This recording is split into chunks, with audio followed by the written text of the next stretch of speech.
Man, year after year, game after game, patch after patch, the Hoyo cycle continues. There is 3 things in this world that are guaranteed. First one is taxes, second is death, and the third one is Hoyoverse making another game and neglecting the rest of their previous releases. And the cracks on Zenless Zone Zero are starting to show. The story is getting mid at best, the quality of life updates are getting pretty much negligible. At this point the promised character buffs to the older units started and stopped at Ellen Joe, and you know that the clock has hit midnight on the game when Hoyoverse drops trailers for their new game.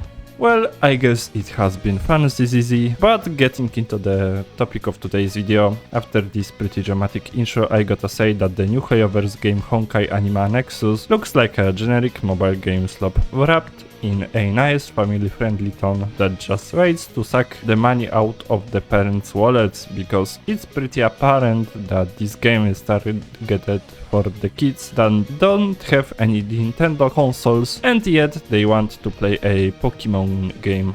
And with it being free, yeah, you know it's gotta have yet under 50-50 gacha system with a 90 PT and even more predatory weapon banner. But I guess in this game, rather than for weapons, you will roll for Pokemon. I mean, those are my speculations, but still, it's probably very likely that it's gonna be like that. But one thing that probably won't make Nintendo sue Hoyoverse over this game is the fact that it's not actually even turn-based and instead it's an auto battler. Yeah, you heard that right, the game that plays itself, and pretty much all you do is watch a toast on 4 legs wiggle around and knocking out the rival's Pokemons, while you select some buffs. But I guess I am not fluent in Chinese, but from the icons it kinda suggests that these are some kind of buffs, so I guess there is some gameplay involved in this. But like damn, I just don't understand the prospects of auto battling games as a whole.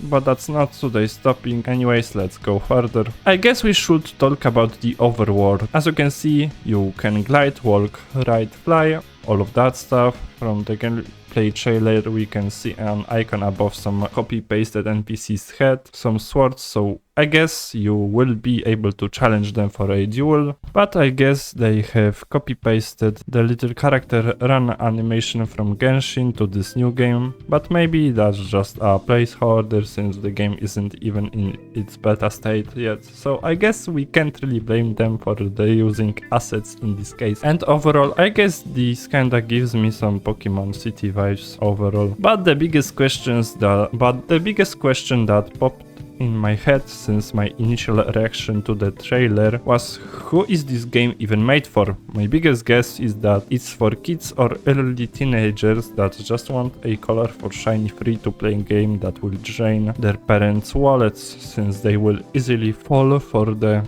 bait of Hoyo's predatory practices, since obviously children are prone to be easily influenced to want the newest shiny trendy things, and since it has Hoyoverse and Pokemon aesthetics, it will surely capture their attention with right marketing strategy. And since most parents don't really wanna deal with their kids crying over a bunch of pixels, they will give them the money they need in order to roll the newest characters. And man, I just hope that Duet Night Abyss will succeed, since it's one of the most promising gachas to be released in the coming 2 years or so. Just the fact that they abolished the chains which Hoyoverse established by getting rid of all of the gacha and stamina and only relying on cosmetics to support the game gives me some hope that we might see the light at the end of the Hoyoverse's glooming shadow. And yeah, my final thoughts on the coming game is that I won't bother to even try it.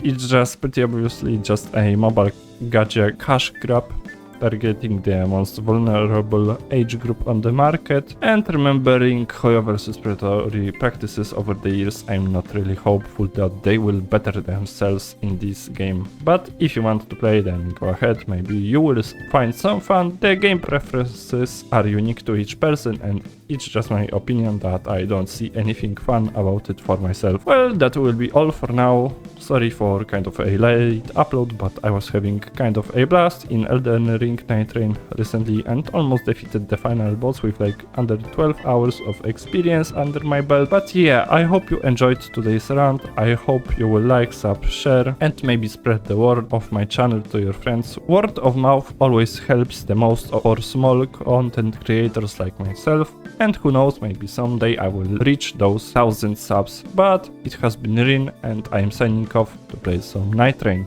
Take care.